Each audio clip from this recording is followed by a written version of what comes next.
This is the Other 22 Hours podcast. Hello, and welcome to this week's episode of the Other 22 Hours podcast. I'm your host, Aaron Shafer-Haiss.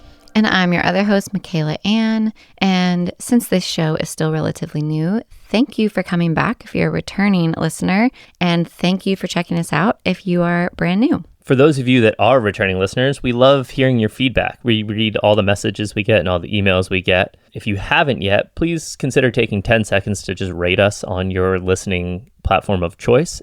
There's really no discovery algorithm with podcasts, so ratings are a great way to bring new listeners to the show. And the more listeners we have, the more guests we can have. The more guests we have, the more ideas we can share with everybody. So if you could take 10 seconds to do that, that would be a huge help. We're not your typical promo show. We like to talk to artists in their off-cycle times and focus on behind-the-scenes tools and routines that they've found helpful to stay inspired, creative, and sane while building a career around their art. And with so much that is outside of our control in this industry, we wanted to focus on what is within our control. And so we decided to invite our friends and some of our favorite artists on to have the conversation about the other times that normally happen outside of the public eye and ask them the question, what do you do to create sustainability in your life so that you can sustain your creativity? If you're a returning listener to the show, you know that Michaela and I are recovering jazz school kids. We both went to the New School for Jazz and Contemporary Music, now called the New School for Music, I think, in New York City. Our guest on episode 8 was Melanie Charles, who we went to school with. And we have another guest today who we also went to college with. His name is David Moore. He is a pianist, composer, songwriter. He writes for his own projects as well as been a sideman in a bunch of other projects. The project that he's most known for is an ambient ensemble called Bing Ruth. They're on 4AD Records. Thom Yorke loves them, is one of their biggest fans. David is another jazz school kid who went his own way.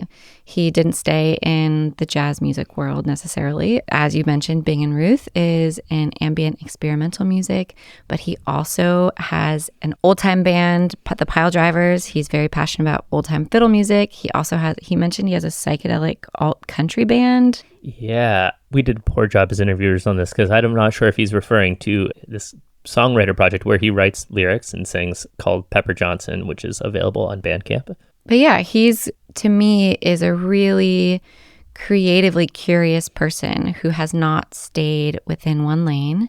And we talked about that, what that does, how that affects your business life as a creative when your creative heart wants to pursue a lot of different avenues. Yeah, we loved that David was really honest about coming out and being like, you know what, I'm lost right now. Bing Ruth has become the thing that everybody wanted, but there are, as we've said, multiple aspects to his creativity that also exist. So we talk about how he juggles that. Yeah, he also had some really beautiful insight as he's been learning how to give himself permission to experience life, how living with intention feeds back on itself, and how everything we do in life is connected to each other. Yeah, and long-time listeners of the show, long time for the 20 episodes that are out, will notice that we talk a lot about social media and we talk a lot about streaming on this show. And David took a minute to really note the positives of streaming from Spotify, but also from the early days of streaming like Napster and LimeWire, and how that has really benefited his music. And I think that goes without saying a lot on this podcast, is that there are a lot of positives to all of this, even if the financials haven't quite evened out yet. This is a really great, well-rounded conversation that we had with David, and we're excited to share it with you. So without further ado, here's our conversation with David Moore. How are you doing? Oh, good. Monday. Yeah. We're feeling that full on. Yeah. No, I'm doing good. New York is fucking gorgeous. Yeah, so 'tis the season. I'm just very happy about that. How's Nashville going? It's good. Hot. Yeah, it's hot and humid all of a sudden. Oof. It's the hard part about Nashville. It's like spring, and spring has been slow to hit this year. And then anytime it's spring, I'm like, a beautiful day, I instantly get anxiety because I'm like, summer's coming. And it's so disgusting. And it feels like it hit yesterday. It's like 85 and humid. Gross. We're going to boycott the summer this year and spend, we're going to Europe next week for like 3 weeks. And then, oh, wow. And then when we come back, we're basically making our way up to Maine for July and going to Michigan and just getting out of here because it's too much. That's awesome. That's the vibe. Yeah, for sure. You know what it's like. I just got back from Europe a couple weeks ago, actually. Were you over there doing Bing stuff or solo stuff? Or I made a record with this guitar player, and it came out, I guess, last month. Is that the one with Steve Gunn? Yeah. So we were doing a bunch of shows for that. Awesome. How was it? It was great. Shows were killer, and we were both really feeling the evolution of the show. Cool. So Beautiful. it felt good to get out and play. It's been a while since I've done a proper tour. Been like over a year, and then 3 years before that. Yeah. On that, thanks for wanting to be a part of this. You're actually our first guest where lyrics aren't like the primary creative outlet. Focus of your work. So we're excited to have you on here and see how you Thanks go for about having things. me. I know you basically have 3 creative outlets that you've used, not counting like your own thing. Like you did the Pepper Johnson thing. Did you ever play shows with that, or is that just a record? No. thing? Well, I did a couple like acoustic shows. I tried to get a band together at one point, but it was like just kind of at the edge of when it was easy to put a band together, like when you're in your 20s and it's like nobody has anything to do. Yeah. So it's easy to get a band together. I started to get one together, but it just didn't really work out. My heart wasn't really in the live show. I just like making those records, and I never expected anything to happen from them. Totally. And nothing did, so it was fine. It was perfect. Yeah, mission accomplished.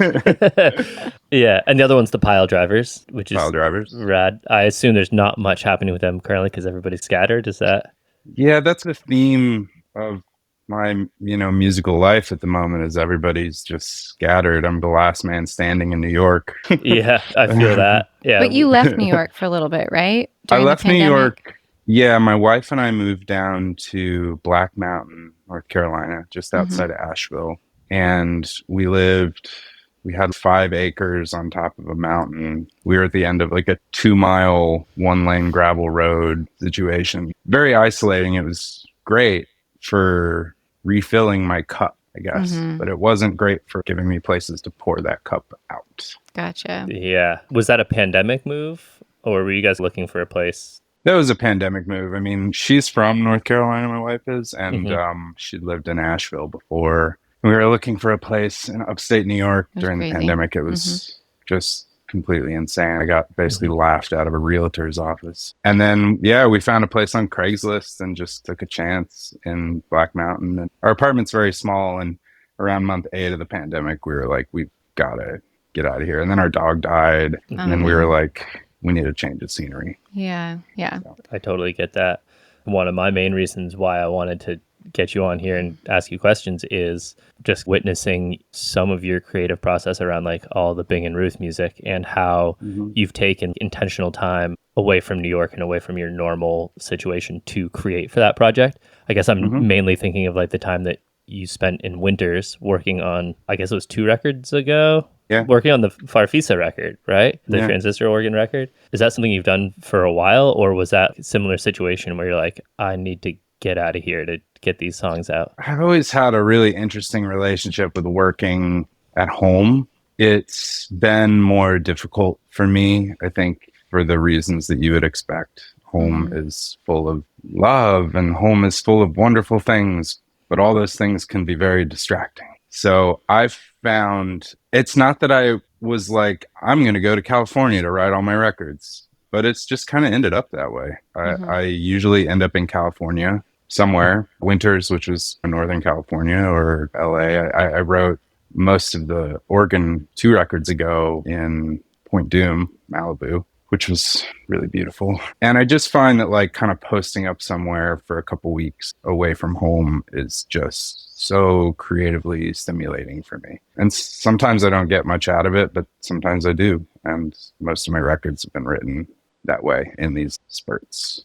Yeah. Tying a few spurts together, or is it really once the faucet opens up, you kind of just chase it down? I don't know. A lot of writing for me is about developing a language for whatever project I'm working on at the time, setting the boundaries for it, and figuring out what kind of story I want to tell. And a lot of times that starts with just free writing and coming up with kind of anchor pieces. Like, I really love these 3 or 4 songs, and how does this fit into the story of the record, and what other kinds of songs are needed? So there's not like a method to it, but I can look back and see different patterns and see different ways that I've gone about doing things. In your daily life at home, if you're not on the road, are you getting ideas for compositions? Are you writing at all, or is it gets saved for those retreat times? I'm writing a lot more at home now than I ever have. And I think that was because of the pandemic. It forced me to work at home. My home life is like very different now than it was 10 years ago too. You know, I'm married. I have a wonderful dog.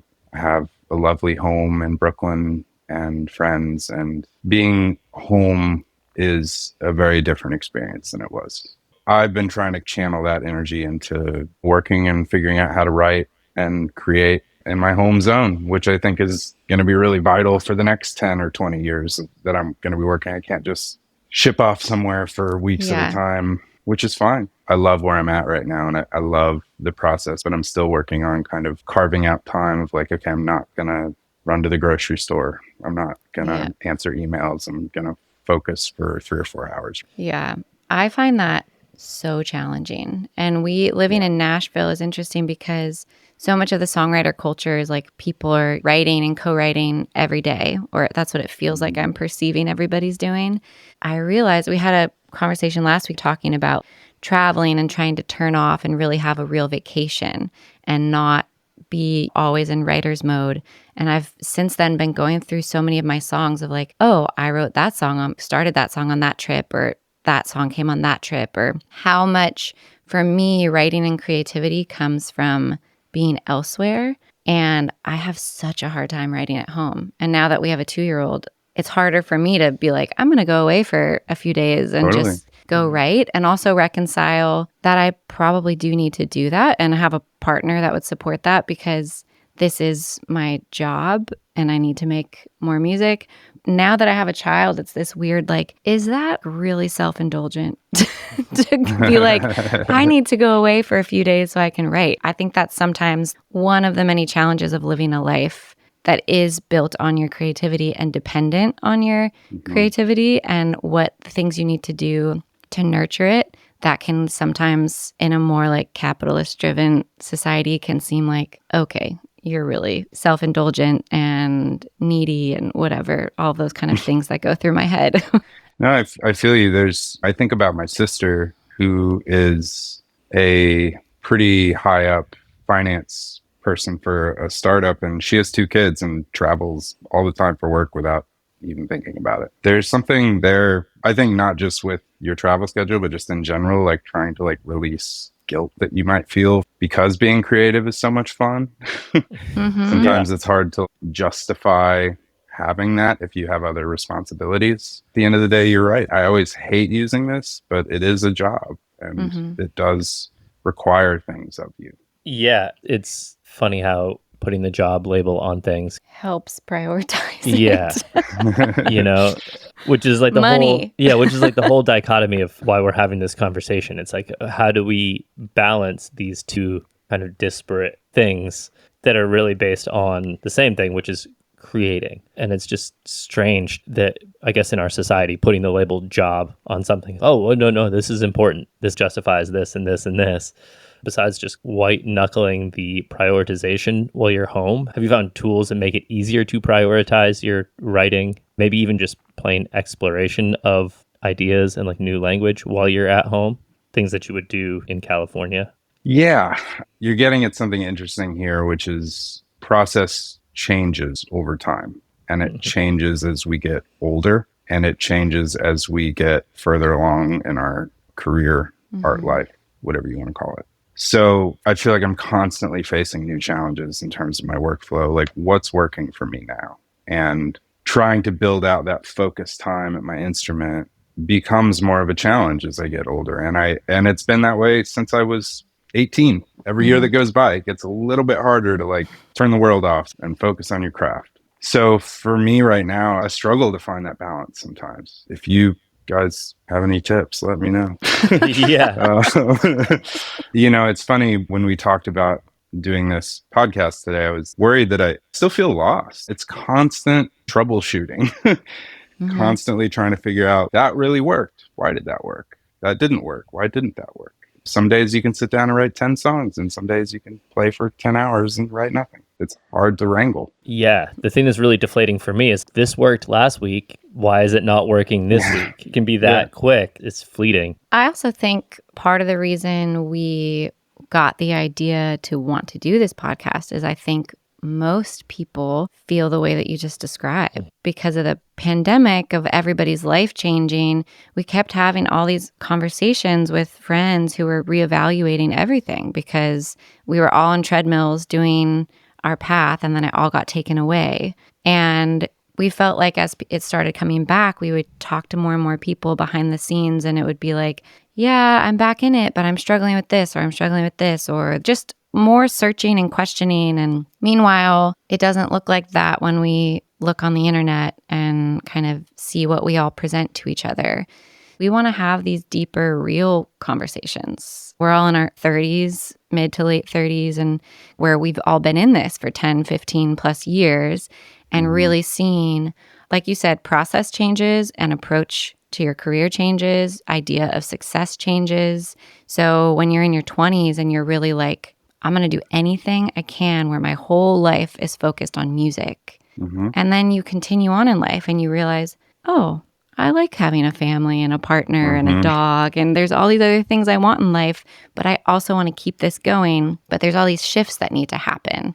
How do we do that? How do we honor that? How do we listen to what we need? And how do we exchange ideas to help each other through it? Which is what is fascinating to me. And I think about, I learned so much from seeing how other people live and how other people create. Listening to you talk about how you would focus your work, but then also knowing all of the different kind of musical endeavors you have spent the last decade plus maneuvering, and not just being like, this is what the one thing I do, and this is the box that I stay in order to build a career, I think is another way to approach music and creativity that's really interesting. I was thinking back of like how I met you or knew of you was we all went to the New School. We must have been there at the same time, but I don't think I knew you then. I was a phantom at the New School. I had like my 10 people that I played with, and I just didn't talk to anyone else. Yeah. But you played with Jeremy Viner and Jeff Ratner,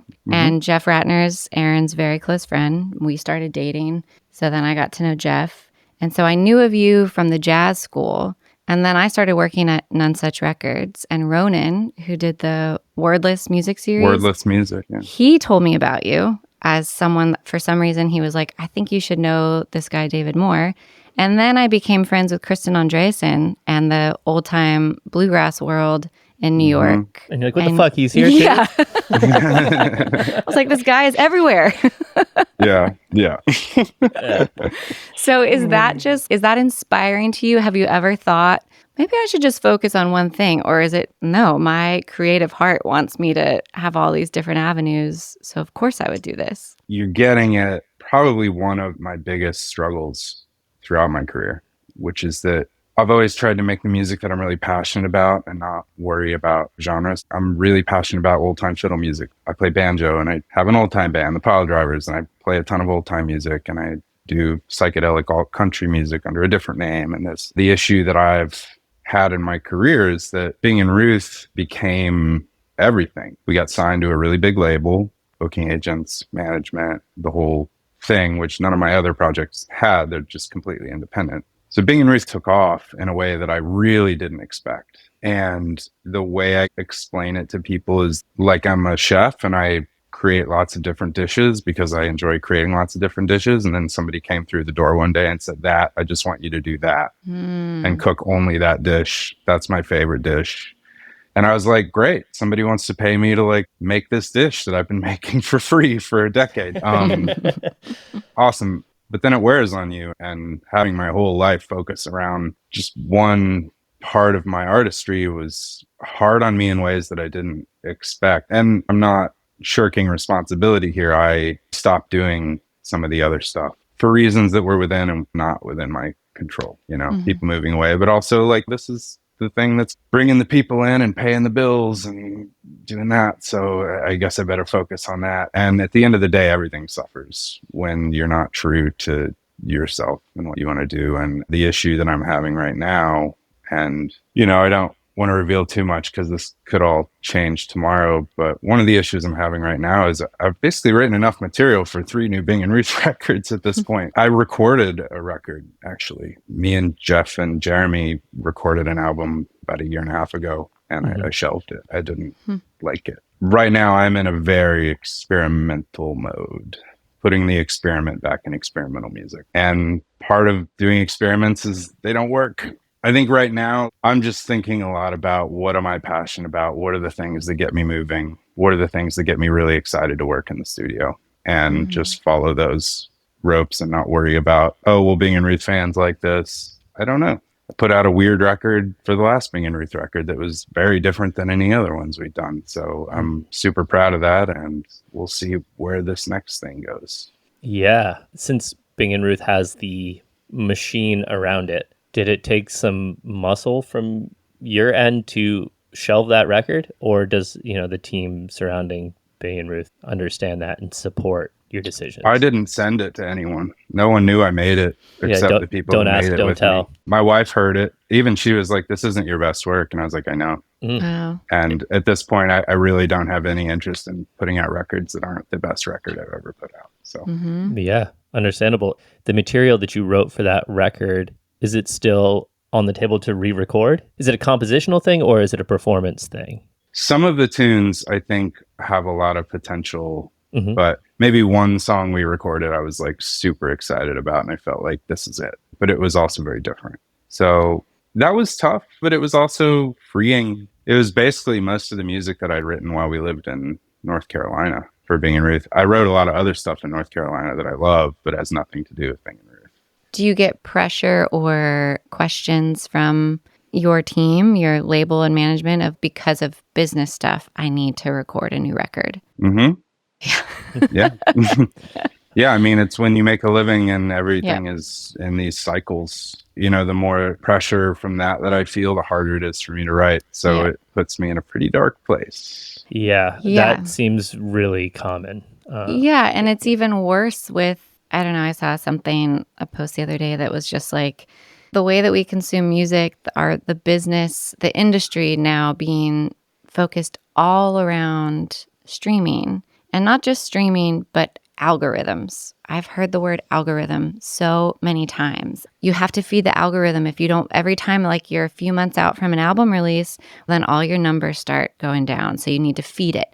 And there's a cadence to how much you put music on the platform. But then there's so much music out there that even music fans are feeling oversaturated. There's so much to listen to. And I'm like, as a professional, I feel pressure of, oh my God, I have to hurry up and write a new record because every day my numbers are dropping and then all the people that support me are going to go away. But in my body, I'm like, but I'm not ready, Yeah, I do know. It's tough. I think I'm still trying to figure out what it means to make a living off of being creative. And as far as the algorithm goes, I hear a lot of talk about that too. I've never been a social media guy, and I know that's probably hurt me in my career, I guess, if you want to call it. I do my best. I engage with it as I am, but I'm an old man at this point. That's a young person's game.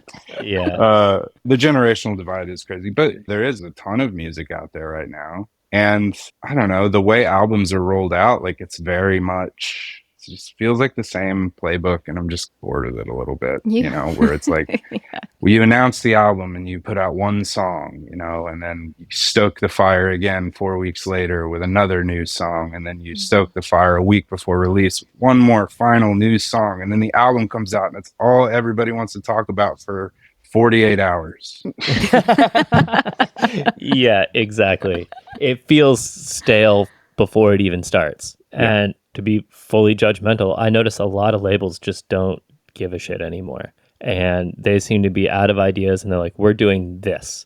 And I always relate it to like building a fire.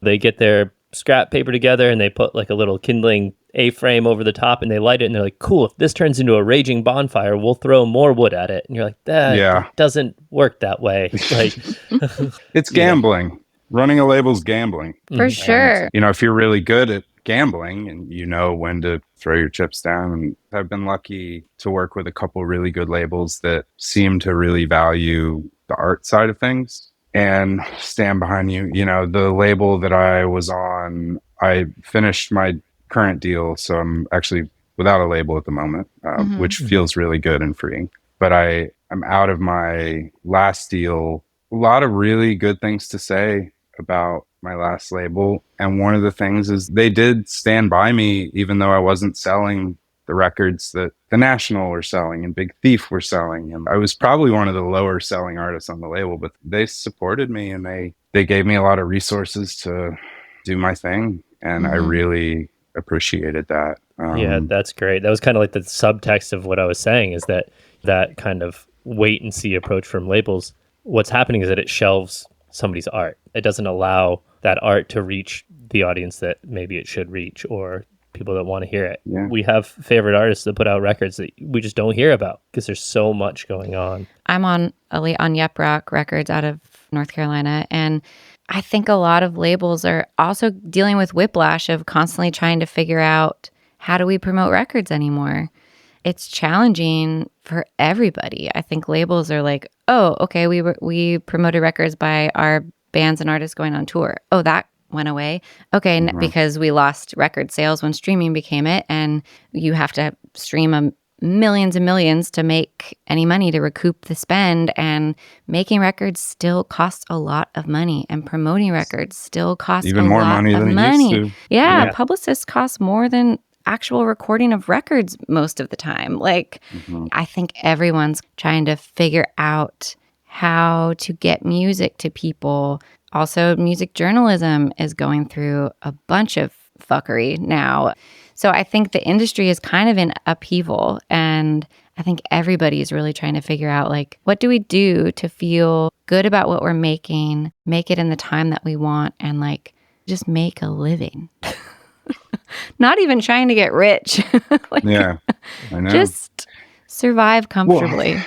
Well, it's the erosion of, not to get too political, but it's the erosion of the middle class in the creative industries, at least in music. I don't know about other creative industries, but it's happening everywhere, all over the country, and pretty much everything. You know, the middle is getting squeezed out, and you're either on the right side of that or the wrong side of that. It's inspiring watching the writers strike right now, because there's a lot of problems in the music industry that I don't even really understand. I've heard that music journalism right now is crazy, and labels are going through it and shuttering, and everyone's trying to figure out what to do. And it's just, the landscape's totally different now than it was when I started. Yep. And it's just kind of about figuring out, how do I fit into this new model? And like you said, like, we're not trying to get rich, but we worked really hard to do what we do, and we're good at it. There's no reason that we shouldn't be able to make a living doing it. I mean, if people are listening to it, if you got streams, if you're selling some records, there's no reason you shouldn't be able to do it for a living.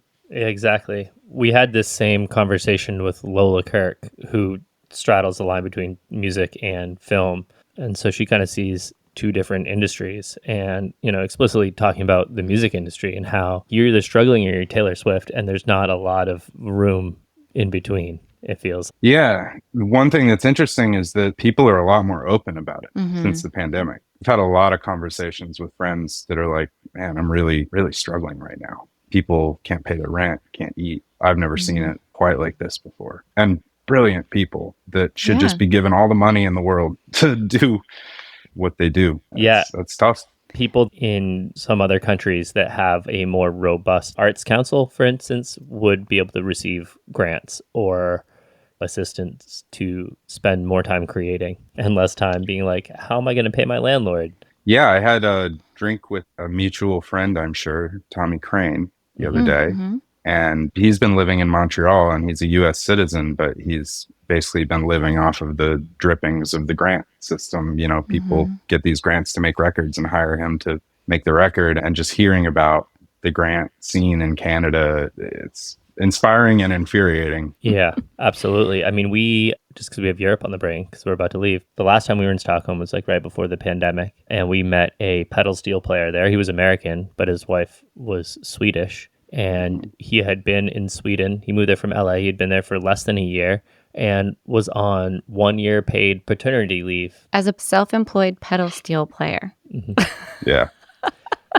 Yeah, I have a friend who's a filmmaker in France, and if he doesn't work a certain amount of hours every year, like the government pays him. It's weird. So I don't understand wild. it. Yeah, and that was the other thing, like in the music business, because this is the only industry I'm in, is that I would see, even friends who are touring and seeming like they're selling tickets, maybe like 500 tickets or more a night.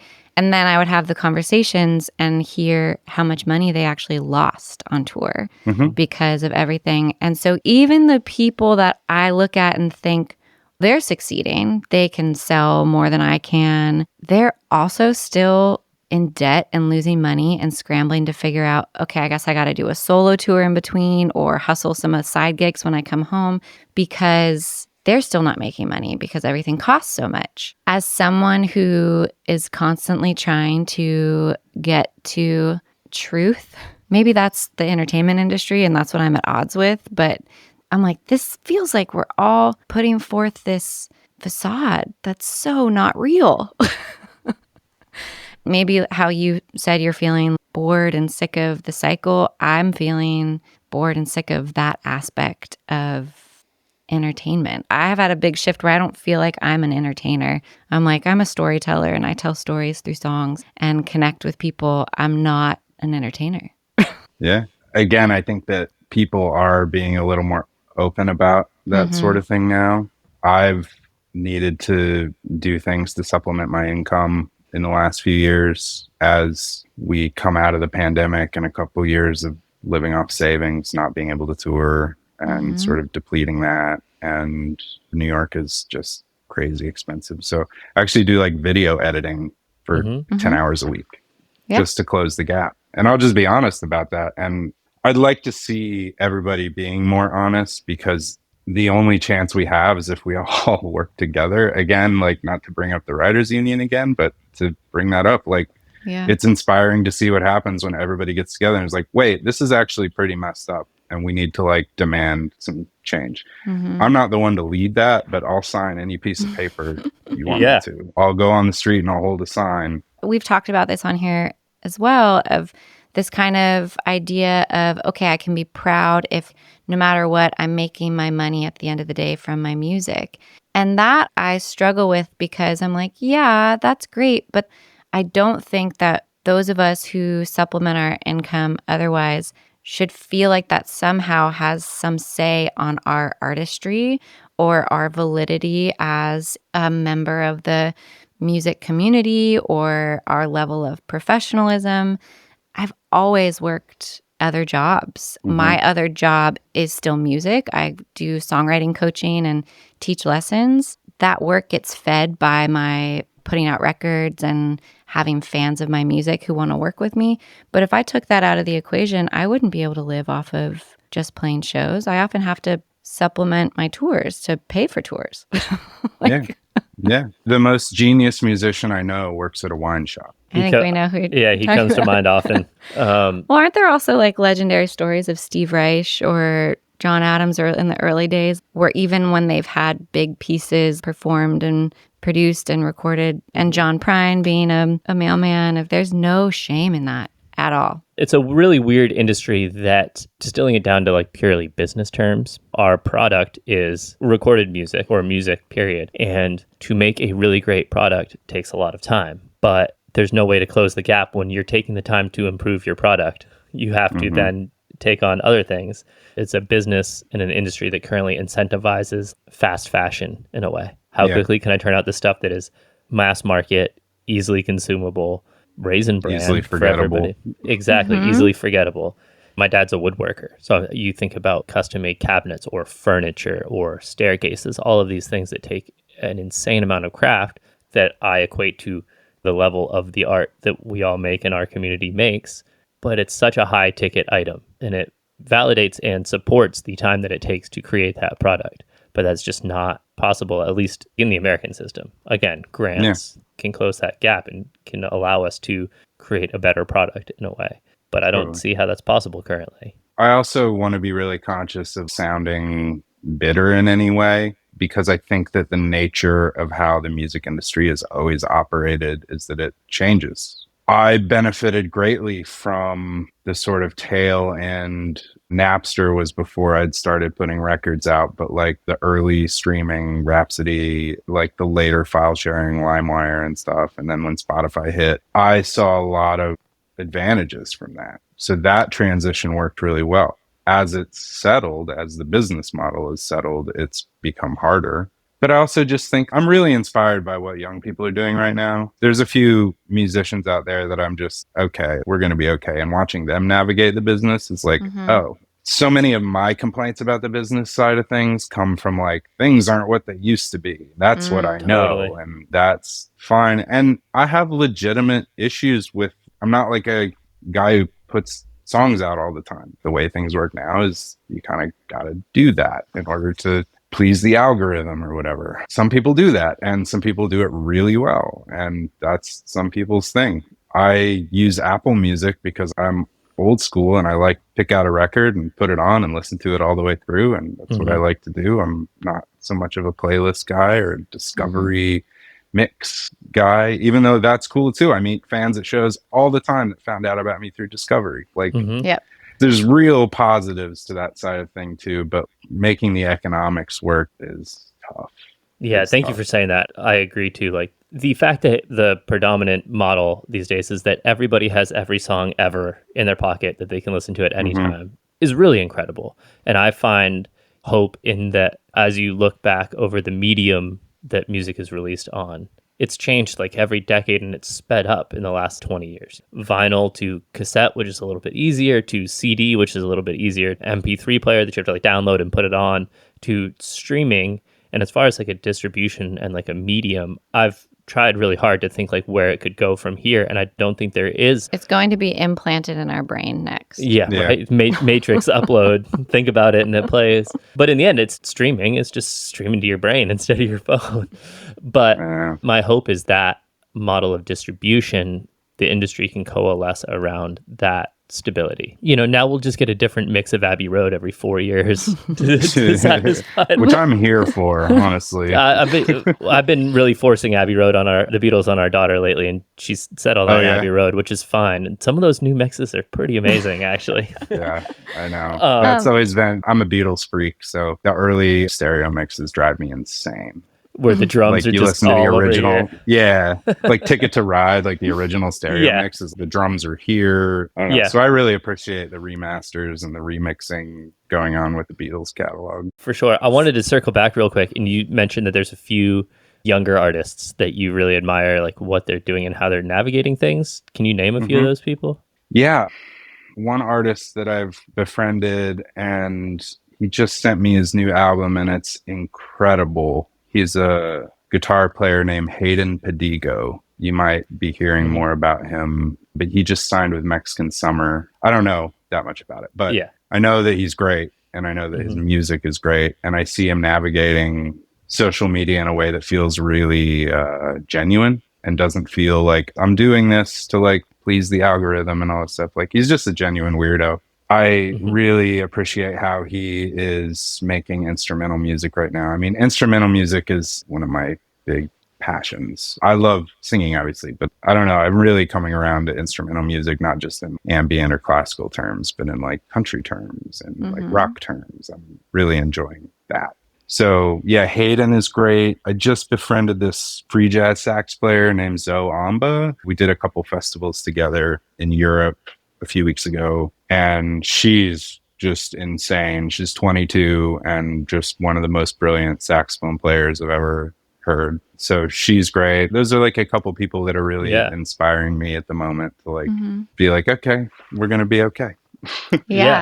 In addition to that, because I really appreciate your honesty through this conversation of saying I'm in a moment where I feel a little lost or transitional or figuring stuff out. Because I think sometimes in these conversations, people feel like they should come on or have these conversations when they're in a good place, a thriving place, and be able to talk about what's gotten them there. And I think it's really important to recognize we go through all these ups and downs. We might feel really zinging right now, and a year from now, it's not going to feel that way. So when you're in this kind of transitional period, are there things that you seek out, practices that you find solace in, that you have found over experiencing life and these different periods of time enough to know, okay, this is going to help me wade through this, get through this time, reconnect with myself? Do you have anything that you go to in those moments? I like walking. I take lots of walks with my headphones, and I work on songs on walks. A lot of my songwriting comes away from the instrument. But I think the biggest thing for me is in those sort of off times is giving myself permission to experience life without pressure, which has traditionally been very difficult for me. I put a lot of pressure on myself all the time. And if I'm not making something, I'm beating myself up for not making it. It's a very unsustainable way to live. And it is just a recipe for a very unhappy existence. I think for me, I've been trying to learn how to decouple like my worth as a person from my worth as a creator. And as I do get older, I just turned 40 a few weeks ago. Happy birthday. Thank you. So as I do get older, I'm trying to give myself permission to like experience the happiness that's there. You know what? Today I'm not going to sit at the piano, and I'm not going to force myself through this mood I'm in to like create something. Today I'm going to go to the beach with my wife, and I'm going to have a margarita, and I'm going to get a tan, and I'm just going to chill, and I'm going to be happy.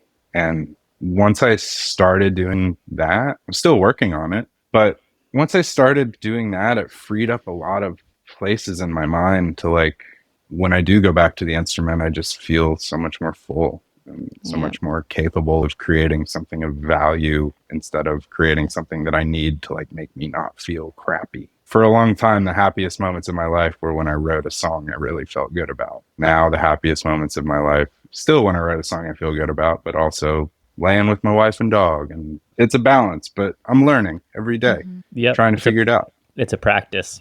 It's a practice. Even just the way you said that, give myself permission to experience life. That just kind of slapped me in the side of the face. Yeah. It's something that I've had in my mind. Have in my mind is light speak for like, I've been aware of it, but I've been really bad at it. And trying to be aware of when I don't give myself permission to just experience life, I'm not actually recharging. I'm not actually ever turning off. So even though it's the worst of both situations because I'm not sitting and creating and doing the creative sitting work. On the beach, beating yourself up for not being back in your studio creating a song. So you don't create and you don't reset. It's just and the you worst ruined of both. the beach. And you ruined the beach. Yeah, exactly. Well, I think what I've been processing a lot through these conversations, we spoke recently to Elizabeth Cook, who's a country singer-songwriter, and she talked about how her approach has progressed to be that everything in life is an opportunity for creativity. Going to the post office, I'm going to make it creative. She was talking about all these different ways of like how it's helped her cope when she's taken away from the creative projects that she wants to be doing. And it really shifted my mind when you think about, oh, if we're creative people, there is opportunity for creativity in everything we do. But when it's not in the mode that we have become conditioned to know ourselves through, that's where I'm trying to separate of like, oh, my day is incredibly creative when I spend it with our 2-year-old. I'm constantly trying to be creative to figure out ways to get her to do things that I want her to do and with make-believe and whatever. But there is this deeply ingrained feeling of mothering takes me away from I don't write as often as I used to. And there's still this deeply ingrained value system that is where ambition is, that's where my work is, that's where my identity is. It's another aspect of creativity, but that creativity has a transactional thing. So how to shift the mind of the creativity you can also experience of filling that part of you through experiencing just a beautiful day with your wife and dog that nobody's going to know about. I know. So used to documenting. I saw something the other day that was, I can't remember where, probably Twitter or something, but somebody had written about if we didn't have the associations that we have, we would fall over when we go into a grocery store and see all the different shapes and colors and everything. I don't know, reading that kind of rattled me a little bit because it was like, yeah, there's so much everywhere to look for and appreciate. And a lot of times it's just our own bias and our own associations that don't let us see the magic that is there. And that's something that I think hanging with a kid or hanging with somebody who's younger is really inspiring, because that sort of childlike enthusiasm for discovery and understanding, like, they don't know what a dragon fruit is. They just know that it like looks insane. Gosh, yeah. That's beautiful. So I think spending time with the child, spending time doing things that you wouldn't normally do. I love playing guitar because I don't know what the notes are. And every time I pick it up, it's like discovering, like, oh, this is cool. I don't know what this is.